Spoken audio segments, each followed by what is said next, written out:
since I love cooking, to me this is a wonderful way to find out more about somebody who's been important in an area that I love.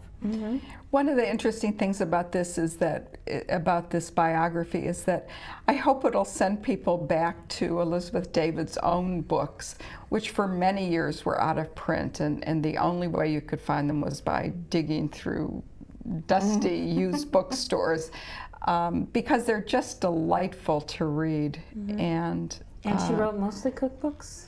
She wrote more about cooking. Right. Okay. About Mediterranean food particularly.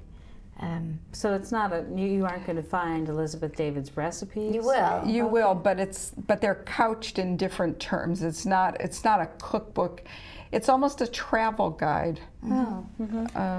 Or an education about that part of the world and their the way they cook. Gastronomy. Oh, interesting. So are her other books coming out as well? They are available now. Yes.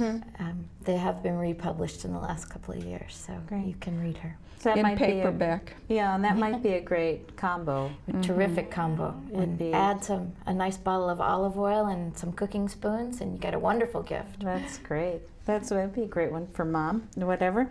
As we're going into cookbooks, Terrell, you brought one because you, as a cook yourself. I did. What's your suggestion for? I brought the new book from Wildwood, which is a restaurant in Portland that I was fortunate enough to eat at just about a month ago. And this is a beautiful book with lovely illustrations. It also has fabulous recipes. But one of the things that makes it a little unusual is that it has a long history of the restaurant that also talks about the Willamette Valley and the uses of fresh produce in Northwestern cooking, and how seafood has influenced the cuisine of this area.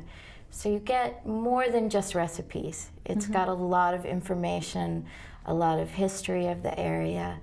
It'd make a terrific gift if you're sending a package to Florida or New York. Gives somebody who doesn't live here an idea of why we really like the Northwest so much. Great. Is it vegetarian or? It's not. It's all.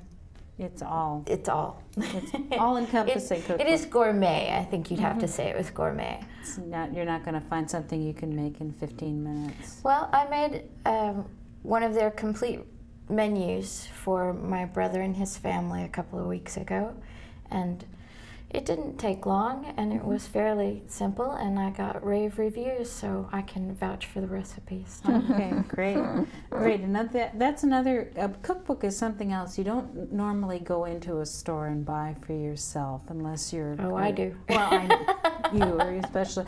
But I think for me, it's always a wonderful gift to give someone who you know that cooks a lot, even if they're not gourmet cooks. It's always nice to get new ideas. Every cook I've ever met never has enough cookbooks. That's true. You can always have a sure hit with that. It's always a safe bet then. Okay, now we always, in every holiday, I have a couple of problem people on my list. And this next category is really, I'd like to call my Marty catalog. I have a brother-in-law named Marty, and he doesn't read very much. And every year it's a real struggle for me to find something that my brother-in-law Marty would like. This year, I'm going to tell you, I did get, from Nancy's suggestion, I'm going to get him Black Hawk Down, which is a book that is based on real experience with the Army. He's a retired Army guy, so I've got him covered, so that's one you might want to put on. That's my gift this year for the hard to buy for. Nancy, what would you suggest? Well, another book I think that your brother-in-law would like a lot is Flags of Our Fathers by James Bradley. And James Bradley's father was one of the 6 young men who raised the flag on Iwo Jima. And this is a biography, really a loving memoir, a loving biography that James Bradley wrote about his father and the 5 other men who took part in that and are were made famous forever by the photograph and now the statue of raising the flag on Iwo Jima. I think that that book, Flags of Our Fathers, is a book that is refreshing in the sense that it uses the term patriotism and love of country with no irony. And that's not something we find a lot in contemporary books. There's kind of a rash of those now with the Tom Brokaw book and others. Was it Tom Brokaw who wrote the book on The Greatest Generation? The Great Generation. And there are lots of World War II books coming out now. And I think that's important, partially because I think that generation is dying out. And partly because that was the last good war. And the story of the men who fought there, and that's what comes through so well in the James Bradley book, which is why I think that somebody who is not a big reader but was interested in the subject would find that book appealing, is that these men, and they were very young, 19, 20, 21, who went to war believing that this was the most important thing that they could do. So I think that kind of book is a good book for especially men who are not big readers. Women who are not big readers, I would do something else for. Okay, great. Tara, what did you bring for that category? I brought something completely different. Okay. I brought a small book called The Sun, which is a graphic novel in the truest term. There are no words at all. It's a book of 63 woodcuts that tell a story, but since there are no words, you more or less get to make the story up yourself. It starts out with a man sitting at a desk with the sun shining in on him, and he follows the sun through various adventures. It's was originally published in 1919 by an artist who illustrated some of the great works of the early parts of this century, and was a supporter of the Spanish Civil War, involved in the Spanish Civil War, I should say. But it's lets you use your imagination. If you're not a big reader, you can take a look at a book like this and make your own story. I think it encourages creativity in people, and it's a great, different thing. That would be very different to find. That would be a great gift to give somebody. Would children enjoy it as well? I don't think so. The woodcuts are quite dark, and there's a lot of industrial scenes, things that I don't think that kids would get. Definitely is something for an adult, particularly someone who would be interested in art or political topics. Wonderful. Well, we'll just close with one other one that you brought, which I think is a great category, Tara, which is for people who read too much. Too much. And probably because we're all readers, you probably have someone on your list that fits that bill. What did you bring for that category? I brought a newly illustrated edition of Jorge Luis Borges, The Library of Babel, which is a short work on, it's very hard to explain what it's about. It's a speculation on the infinite book and the infinite library and language as it defines our reality. But it's beautifully illustrated with etchings by a contemporary artist. I really think only people who really love books would get excited about this book, but it's a wonderful book for people who do love books. And it's not a large book. It's very small. Probably the essay or story itself is probably only about 20 pages, and then there's accompanying introduction and bibliographical material. Nancy, you know this book? I do. I think that's a great category for that. I was thinking of another book for that category too. Would be Seamus Heaney's new translation of Beowulf, That's true. which is in has both the Old English and Heaney's new translation of it. And I think that anybody who had struggled with Beowulf in high school or college will find through Heaney's translation just a wonderful adventure story, which is basically what Beowulf was. So I think this is a really good book for somebody who loves to read, but maybe has that one black hole in their background of hating And Beowulf. we couldn't have that. Absolutely not. Well, great. Well, I know now what to get Nancy for Christmas. And thank you both for a wonderful discussion of great holiday books. We have lots and lots of titles, which we'll put up again on the screen for you in just a minute. But I hope you will take some of these suggestions to heart. Go to your local booksellers and pick up these for all the difficult and easy people on your gift-giving list. I'd like to thank you for joining me and thank my panelists, Nancy Pearl from the Seattle Public Library, Terrell Aldridge from Elliott Bay Booksellers. Thank you both very much for being with me and bringing all this wide array of wonderful books for the holidays. Hope you've enjoyed the program. See you next time. Thanks very much.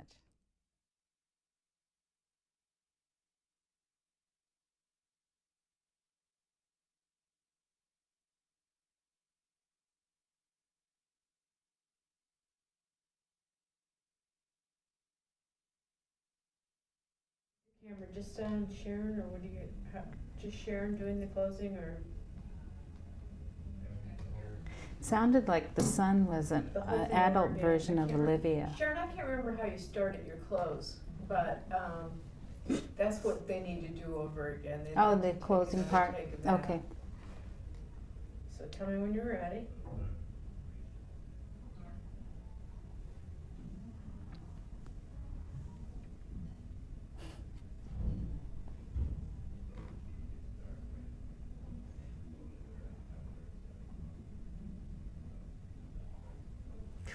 Did it work today? We should have talked about all the Patrick O'Brien books that are Oh. all available in Okay. one big we're package. getting ready. Oh, there's a big package? I mean, you could do a big package of all of them. Yeah. Oh, God. I'm Never very read fond one of of those. doing little Book packages? book packages. Yeah, Mhm. me too. Okay, you're all set? Okay, can we sneak one more thing in? Oh, no, no, no. No. No, no, no, You no. want to sneak another No. topic? Yeah, we can No. sneak in one more thing. Sharon wants to add another topic and then go to the close. We have a little Is time. that okay? No. No. That's all right. We can go. We can just go. We'll We do can it fin- another time. We'll do it another time. Drew? I've never read those could do a whole Patrick show. O'Brien books. My father-in-law just adores them. So there's a new one out. Can I get It's- him one?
Goodness, we're gonna be.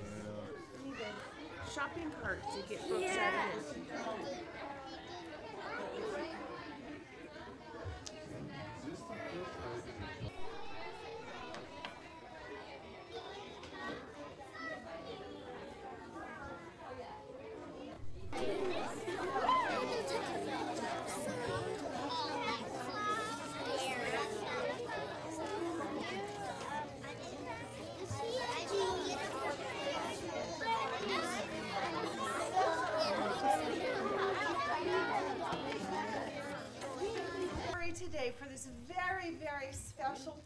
I just wanted to say a really short thing of thank you to the Paul Allen Foundation. Paul Allen was the co-founder of Microsoft. I know all you kids have heard about Microsoft. And he has a lot of money that he wants to give away to worthwhile causes, and he thought enough of the libraries in Seattle that he thought we were worthwhile to give some money to. Guess how much he gave us for new picture books? Anybody know? Take a guess. Yeah. 20,000. Yeah! Oh boy, that kid knew right away. Oh, this is wonderful. We got $20,000 just for this library for brand new picture books. And we've got picture books back on a cart back there. We've got picture books out over here. We've got picture books on the tables there, picture books on the little round table. Yes, they're checkoutable. We got them all processed in time.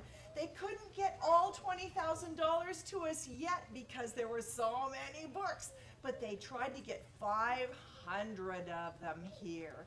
So yes, we have them. If you come back in with your parents later, if you forgot your card today, yes, you can check them out. It's going to be so wonderful to have all these new books. They're sparkly, they're clean.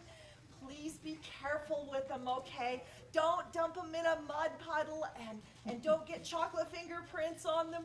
But I hope you'll enjoy them. I think it's going to be so wonderful.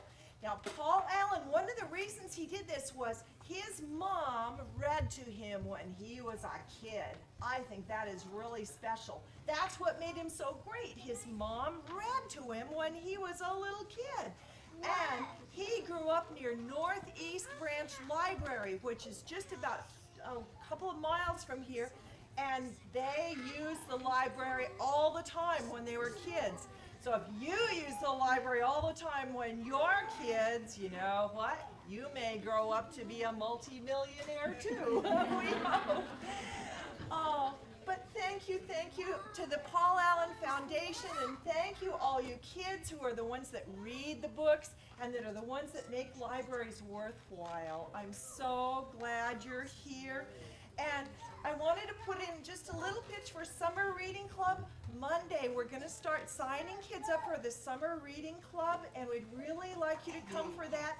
And the prizes this year are a free book to every kid who reads 10 books during the summer, or if your mom or anybody else reads you a book, that counts too. Or if you listen to a book on tape, that counts too. So yes, starting Monday, we'll be signing kids up for Summer Reading Club, and you can sign up anytime during the summer. But thank you. I hope you all read and enjoy the most beautiful new picture books. This is such a wonderful thing for us. You know, he also gave us $5,000 for new countries and states books, which is wonderful too. So next time you're doing a report on a country or a state, we're going to get those new beautiful books in. And we have some very, very, very special guests today. And, oh, I thought I'd mention, we're going to have cookies and punch as you leave, okay? So before you go out, be sure and grab that. But these are our very special guests. They're called Thistle Theater, and they're such good performers. Thank you for coming. Thank you very much. We do appreciate the Seattle Library having us come here to be a part of this celebration. Thank you. And not only kids use picture books, we use picture books all the time as part of our research for shows. So we appreciate this gift as much as anybody else. And so also, some of you may be at a puppet show for the very first time, and especially for under...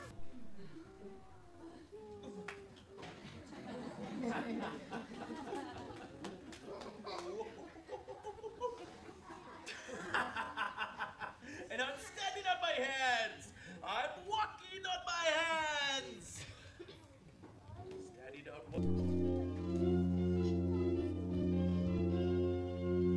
I'd like to say hello. Welcome to my show. So glad that you are here. My show. Going to love my show.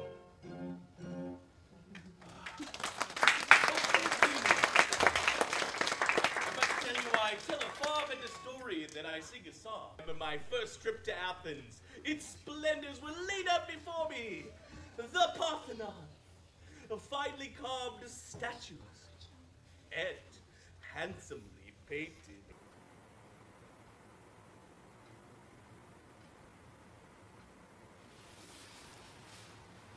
I think I need to sort of relax a little bit, just the camera thing. Yeah, let's just pretend it's not here, isn't that? Mm-hmm. Yeah. That would be wonderful.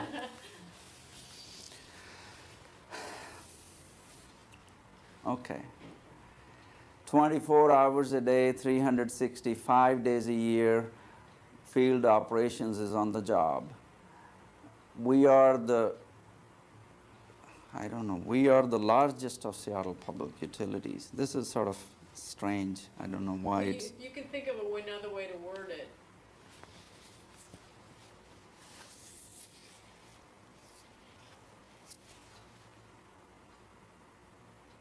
How about of the Seattle's public utilities, 6 branches, we're the largest and the backbone, or something like that. Mm-hmm. You can change the word. We are the largest of the Seattle public utilities, 5 branches, and sort of the backbone of the utility. Between our 4 divisions and sports staff, we operate and maintain virtually all of the utilities, facilities, and field equipment. I think you should know about it. First, there's the drainage and wastewater division. Okay, well, but we'll try again. Okay.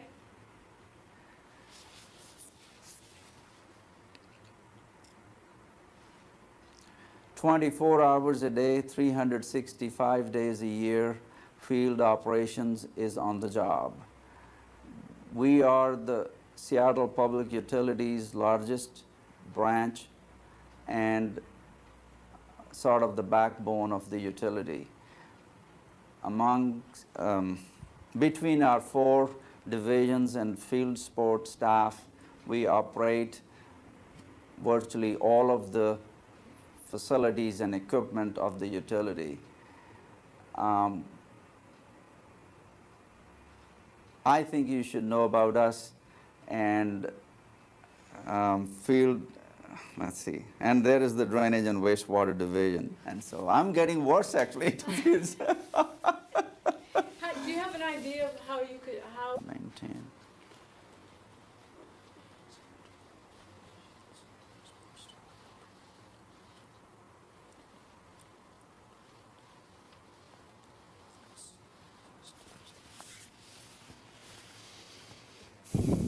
and you can start whenever you're ready. If you want to be looking at something and then put that down and look up and talk, even if it's the script, if that helps.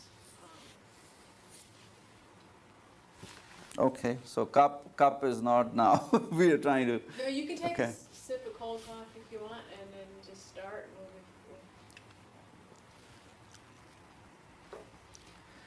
24 hours a day and 365 days a year, field operations is on the job. We in Seattle Public Utilities are the largest branch of 5 branches. Between our 4 divisions and sports staff, we operate and maintain virtually all of the utilities, facilities, and field equipment. I think you should know about us. First, there is drainage and wastewater division.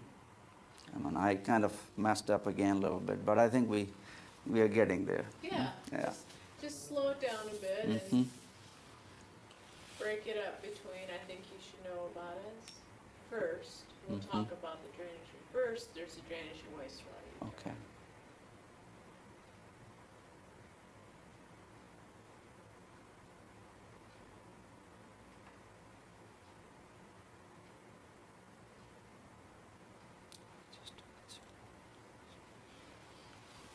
Okay.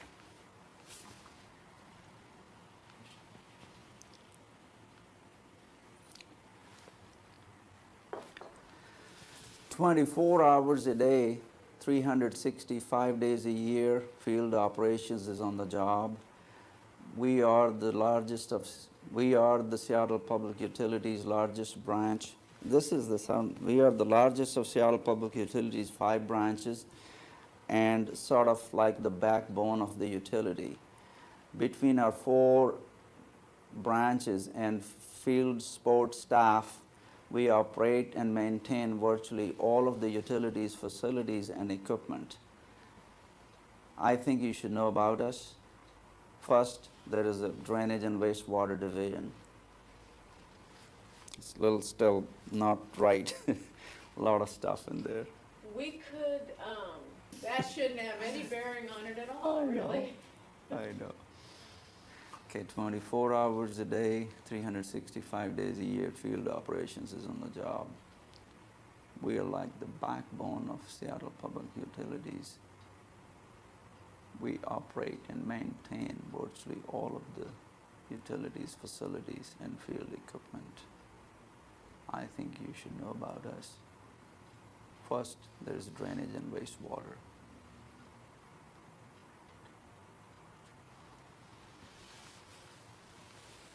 So much better, I think. It might flow a little bit better too. It's a lot less. Yeah, a lot of, there were a lot of words. It's like you're trying to be an organizational chart is what it sounded like you were trying to do, describe everything. Okay. Anytime you're ready.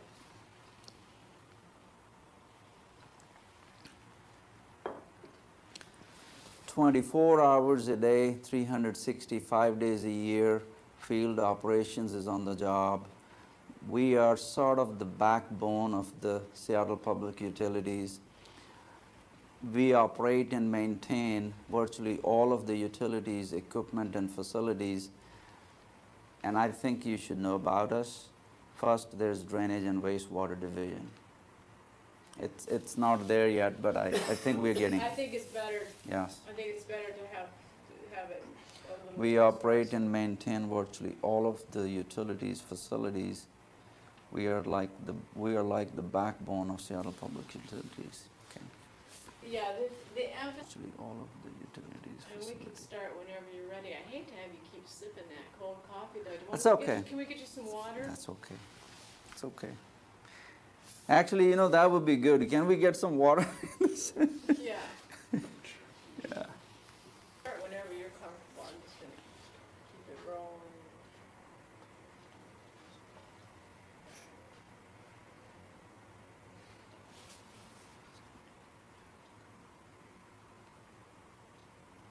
Okay. Let's try. Okay.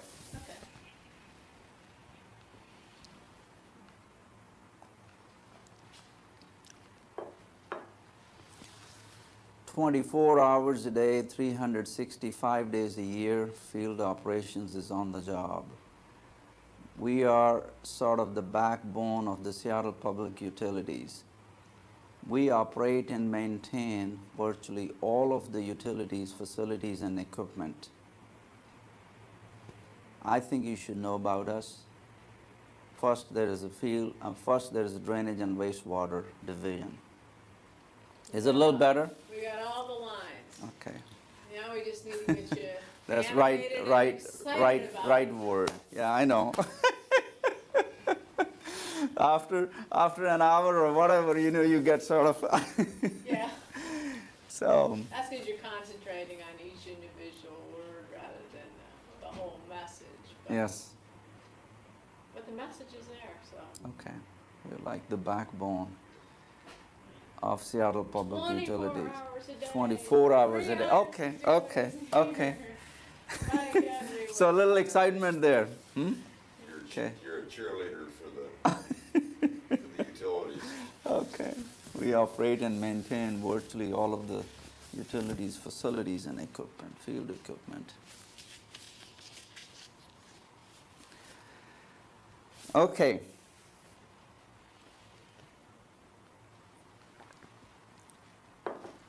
"24 hours a day, 365 days a year, field operations is on the job. We are like the backbone of the Seattle Public Utilities. We operate and maintain virtually all of the utilities, equipment, and field operation. I think you should know about us. First, there is Drainage and Wastewater Division. I I thought that was Okay. that was a good one. Okay, all right. We'll They're add some. nice and animated. Well, we'll add a little pork to it. There you go. We are like the backbone of self. We operate and maintain. Get a little tree. Just take your little breaks here. Yeah. A little hot sauce to it. We operate and maintain virtually all of the utilities, facilities, and field equipment. That's a lot of stuff. Well, that's okay. We will. I mean, it was I'm too. just thinking in terms of all the utilities. Yeah. That's why you know you're excited about this. Remember? Yes, it's a lot of stuff. We Yeah, operate. we could just cut it We, down to that. we, Oh, it's just we a lot of operate stuff. and maintain virtually all of the utilities, facilities, and field equipment. Utilities, facilities, and field equipment. I think you should know about us. First, there's Drainage and Wastewater Division. Okay.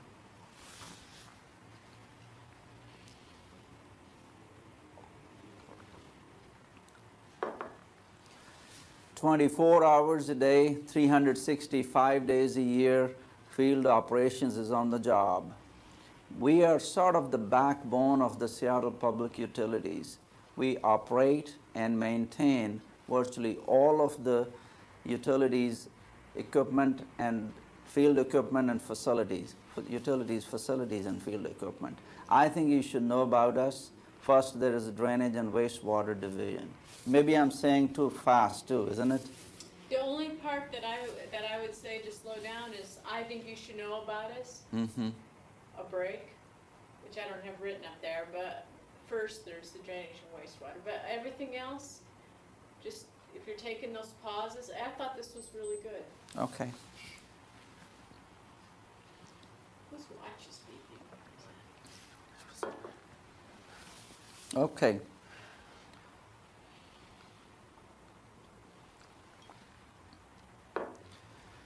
"24 hours a day, 365 days a year, field operations is on the job." We are sort of the backbone of the Seattle Public Utilities. We operate and maintain virtually all of the utilities, facilities, and equipment. I think you should know about us. First, there's Drainage and Wastewater Division. We're getting there. Hopefully, gradually. Okay. That We was good. operate and maintain virtually all of the utilities, facilities, and field equipment. Because utilities, facilities is kind of Field. a tough one. Yes, it is. Virtually all of the facilities and field equipment.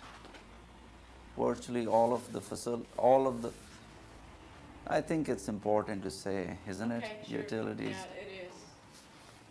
All of the utilities, facilities, and field equipment. I think you should know about us. We are sort of we are like the backbone. Okay. I think we're getting there. I do too. Moving along. Okay.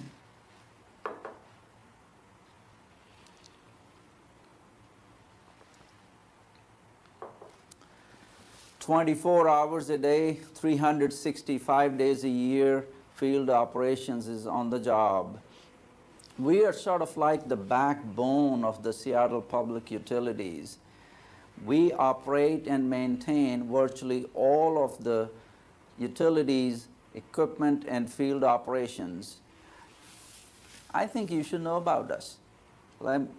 First, there is Drainage and Wastewater Division. It's That was really good. That was really good. okay. We need to get another tape. $4,000 to $6,000 on replacements per year. For about half my budget would go, or half to a quarter of my budget would go on just replacing the same old things over and over and over. And I haven't been able to do that for a few years. So, boy, I've bought multiples here. We'll have Curious George for the next decade here at this library. And the real basics, enough Madelines, enough Dr. Seuss. Great. What does this mean for your library, this gift? Oh, in dollar cents? Dollars in Mhm. books. Well, at the Northeast Branch Library, I just spent $36,000 on new picture books alone, and that was a real rush. I did that in about 7 hours, and I mean, people can hardly walk into Neiman Marcus and spend money that fast. Probably it was just one of the biggest charges of my career.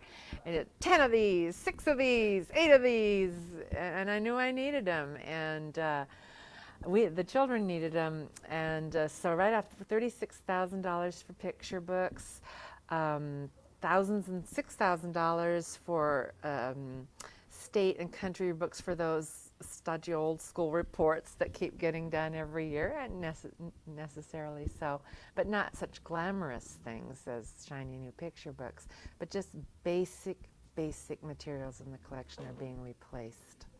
And kind of a new angle that's also being attended to is books on tape.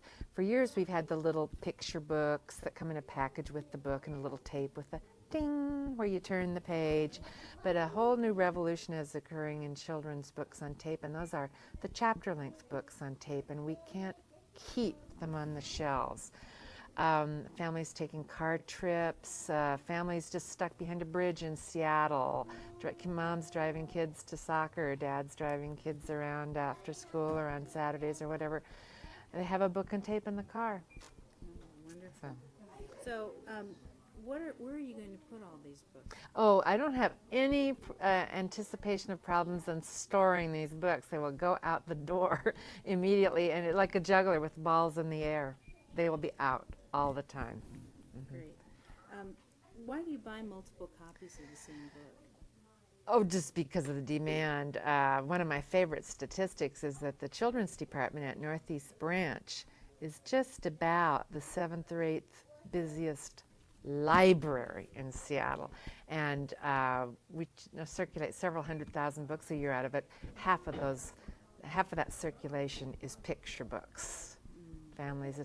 I wish I could have a poster of the parents who come in with the things they bring to carry the books out in. One of those posters with many, many little pictures on it, like the one they did on the Queen Anne doors years ago, Capitol Hill front doors, if you know that poster from Seattle. I could have the laundry baskets and the backpacks and the huge canvas satchels and the cardboard boxes and the wagons. It's just amusing to see what varied and what huge containers people bring to the library to cart books home in. Great. We got the 5 categories. Will the grant go to anything other than book purchases? Oh, yeah. Well, as I said, the books on tape, but I know that CD-ROMs will be purchased. I don't even think they've cracked it for what the adult services are going to buy yet. In conjunction with the Paul Allen grant, or tying into it, several libraries are having what's called the Neighborhood Library Challenge.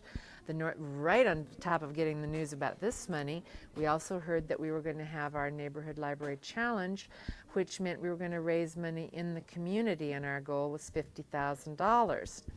And I was a little worried, oh gosh. We met the goal just so quickly I couldn't believe it, and that $50,000 will be matched by another $50,000 from the Paul Allen Foundation. So another $100,000 will be going into this building, just materials. What do you think this means to the community and the library itself? Oh, well, first of all, people won't have to read such grubby things. People will be able to have more of what they want, such as just beautiful gardening books or books on technology. We never have enough books on any kind of technology in the branch here. I'd like to see that part of the collection really built up. Electronics, that kind of thing. Of course, computer, people want the books as well as the computers themselves. Our shelf is just sadly out of date in a lot of ways. With the older computer materials, we need new things.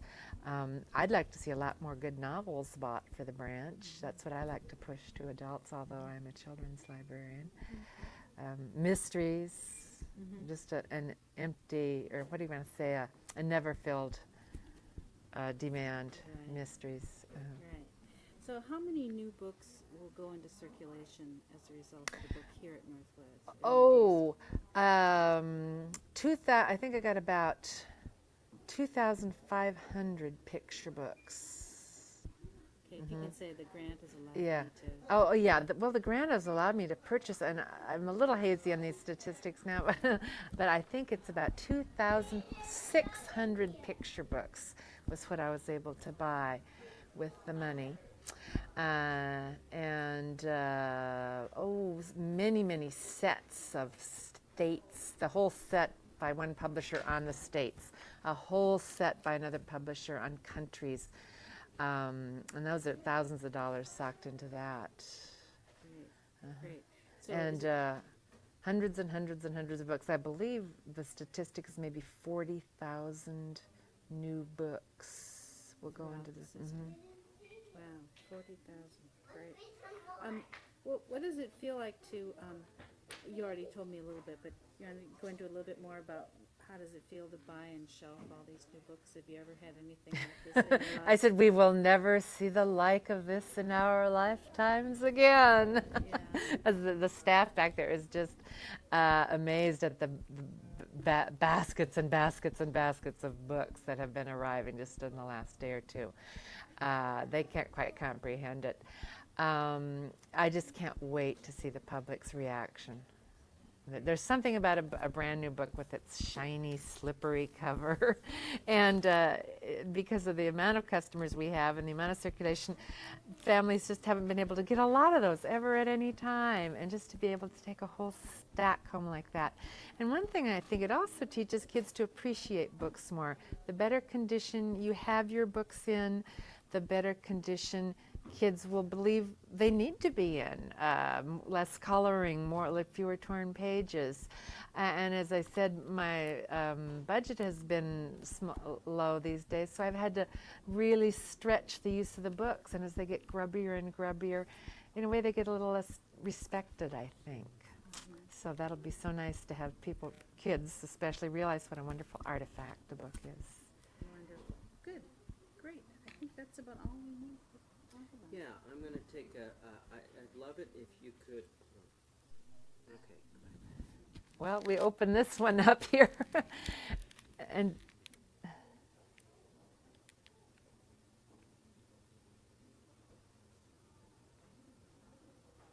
then we can just, I could hold up maybe some of the other ones here too. Good.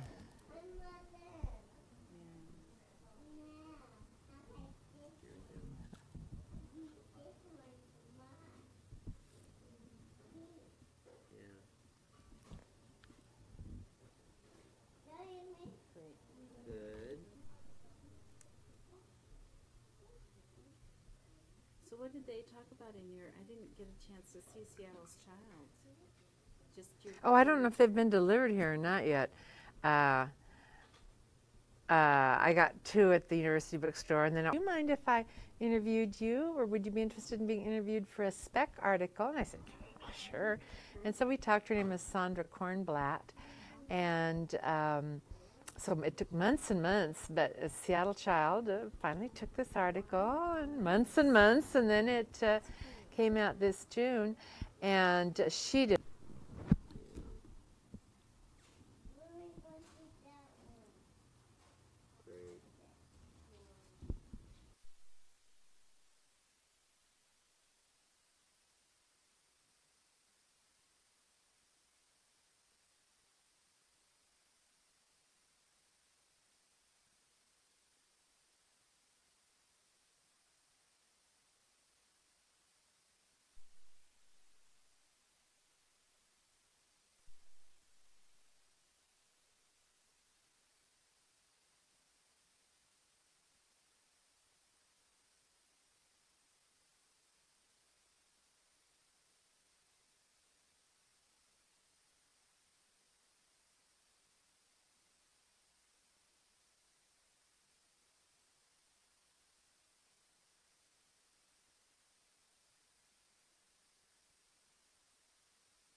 about the power of memory and how without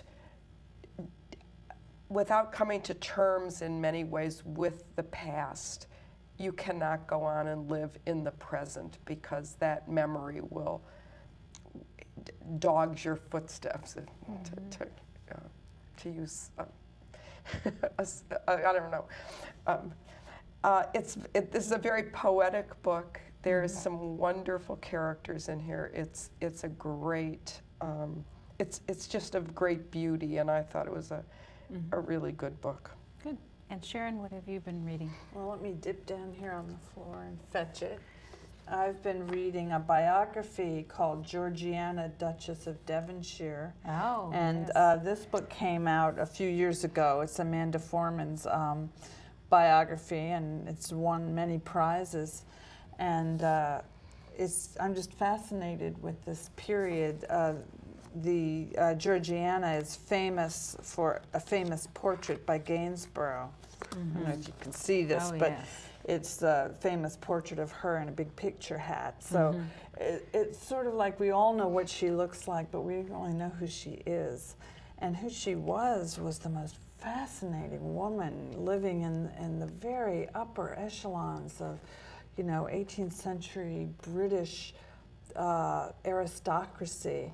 And she led a kind of a gallant and desperate life. She was addicted to gambling. She played Pharaoh, and she gambled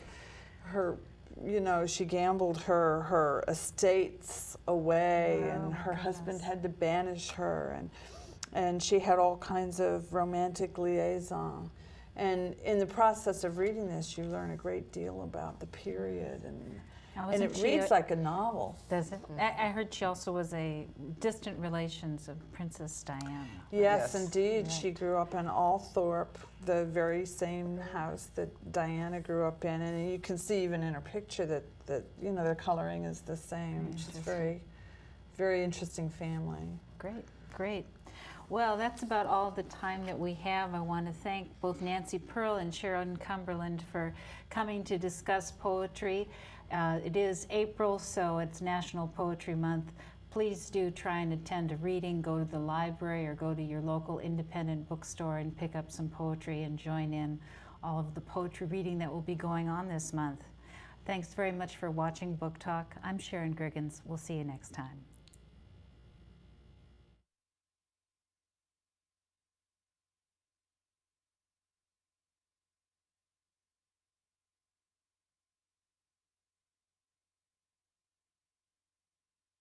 That's right. Yes. She did come. She is here. Did you see her? Do you know Barty Kirshner? Oh, of course I do. Is she here? Yeah, she's the next guest. Oh, how wonderful. I haven't seen her in a long time. Oh, good. I went away on sabbatical, and there's a whole bunch of people I haven't seen. So, yeah. Get back in the swim of things. How did I meet Barty? Barty came to, I believe she taught for a while at CN. I think we have guest readers and guest teachers. I don't believe she's taught, but I think she has been on campus several times to read. Yeah. Okay, so you want to do that first one then? Great. And then remember when the first time you were doing All of Seattle Reads the Same Book, and we did that ad where you walked back and forth across the street. Barty and I walked back and forth across the street, arm in arm, for about half an hour. Did you see her in the New Yorker? No. Okay, there I'm reading. Me. Oh, wonderful. Me in the New Yorker. Pearl in the New Yorker. Oh, really? Which one? We're going to have The nods. Sharon Griggins do the intros. Yeah. And we'll start off with the camera on Nancy in this. And Camera's on Nancy. the camera will be on Nancy. Okay. And so you'll go ahead and introduce both of them. Right. But Nancy will keep her focus on you, Sharon Griggins. And then when I say cut, that's when she can take her attention away from Okay. from you. You are to hold your position, Nancy, till I say cut. I will. So hold your precision, Nancy. So And my guests are Nancy Pearl, Director of the Center for the Book at the Seattle Public Library, and Sharon Cumberland. I was sitting back. No, I'm sorry. it was just Nancy, right? We were just doing Nancy. Good. Good job, Nancy. Thank you. I'm sorry. Hey. I shouldn't have said anything. I'm a pro. Okay, so we'll do the same. And I didn't know if you were associate professor. Associate professor. Sharon, what's your last Sharon name? Cumberland. Cumberland, thank you. Sharon Cumberland will keep her focus on Sharon Googins, even though Nancy and Sharon Cumberland will be introed. And then Sharon Cumberland, you will hold your focus until I say cut. Okay. But we will do the regal nod. He's asking Sharon Should we Googins to sit sit back. back? Cat.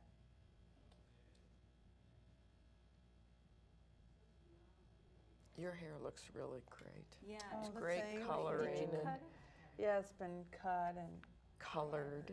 And my guests are Nancy Pearl, Director of the Center of the Book at the Seattle Public Library, and Sharon Cumberland, Associate Professor at Seattle University. Isn't that good?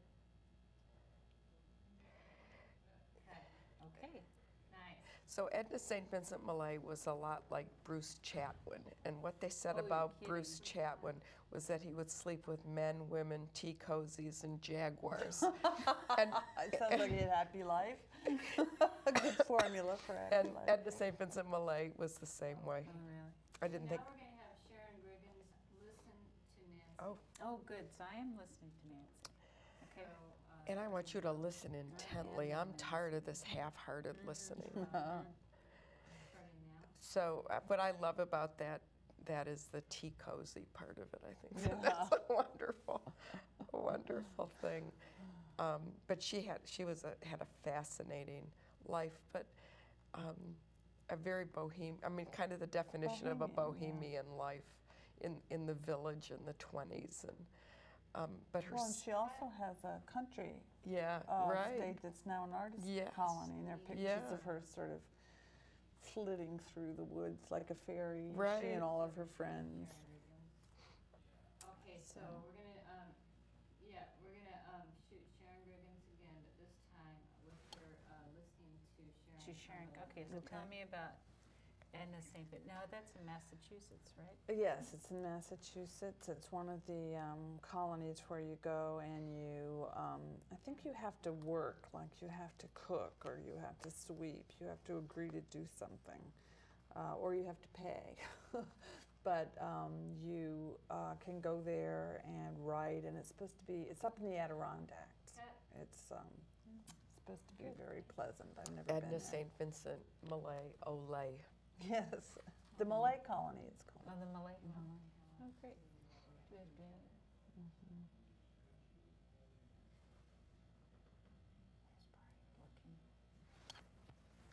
Where is Sharon? She's over here. Is she watching us? So she must know I'm here. Yeah. Hi, Marty.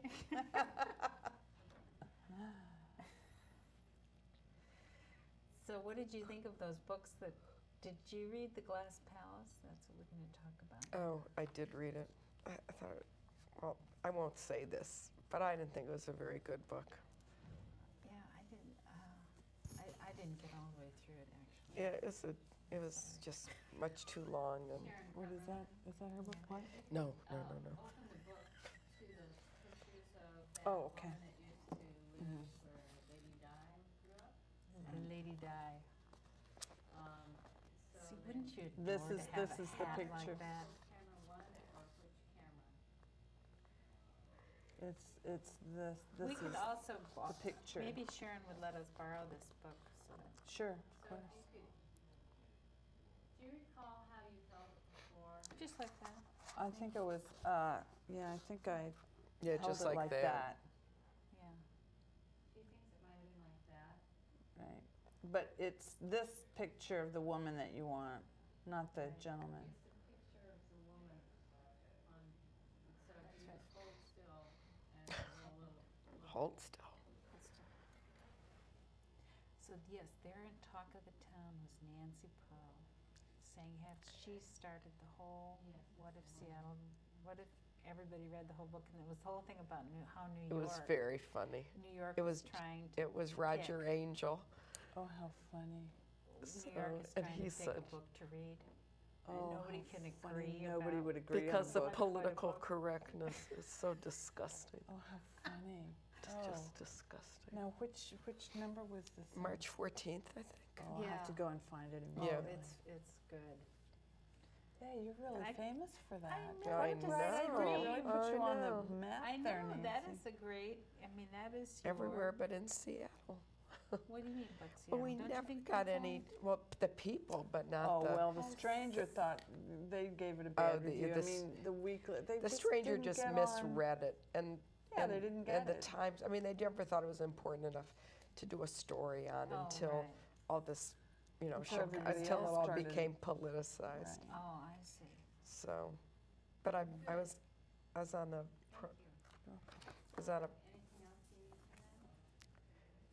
program, a radio program with Ray Bradbury and with Harold Bloom. Thank you. So what's this book about the glass? Oh, it's called The Glass Palace. It's by Amitav Ghosh. Oh. Or Ghosh, I don't know. Gosh. But it just wasn't very good. So are you talking to Barty about a lot We're of talking about Anglo-Indian? We're talking ethnic writers.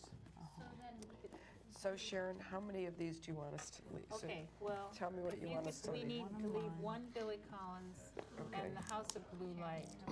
Well, maybe what would be easiest is No. if I left mine Can I with just you. leave you? Yes. Yeah, and Do you then want, I can do you want to take loosen these it? out. No. Let me go get my other Extract it from my books underwear. out. No. Sure. Sharon, can I borrow some of those books to photograph? The But I test? thought I would just get some books from there and then maybe get a little. Oh, would that be easier? Yes. Oh, the other bag. Yeah, that blue bag. That would be great. Let's just do. Thank you. Can I just take all three and then I'll give them back to you? No, I was just going to get a little piece of cookie, but I'll wait. No, no, no. No. Thank you. Yeah, and then maybe you can re-deliver them to me the last time by coming for lunch. Maybe Yes. you'll come too. Wouldn't that be fun? Lunch. Have a cookie before you leave. Well, I'm going to have a cookie. I'm going to take this. Did somebody make these? Barty, come on in. Sharon got them at Tully's. I got them. Barty, I haven't seen you in so She long. made them. She was up all night. How are you? I didn't know you were going to be here. Of course, everybody knows everyone in Seattle. I should have said, oh, come early. We'll have a big party. I can't get up, Barty, because my No.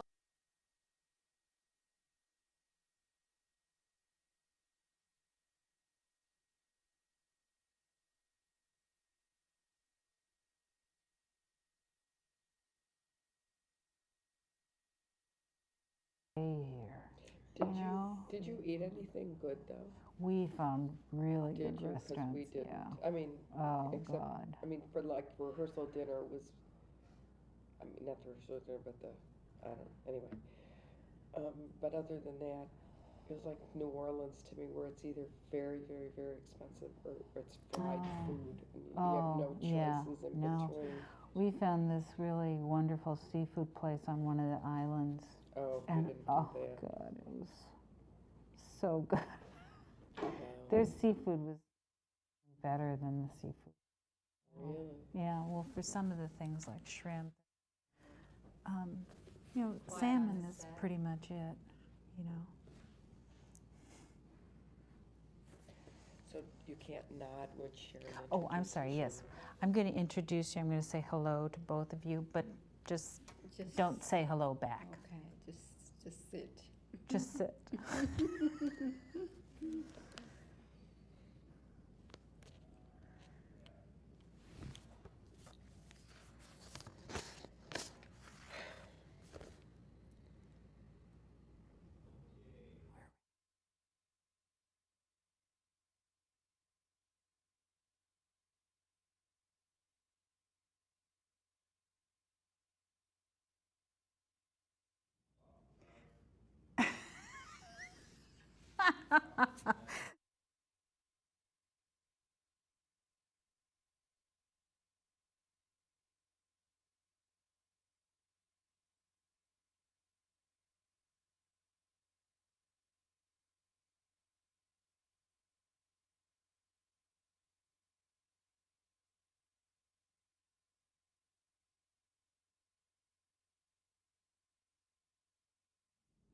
Hello and welcome to this edition of Book Talk.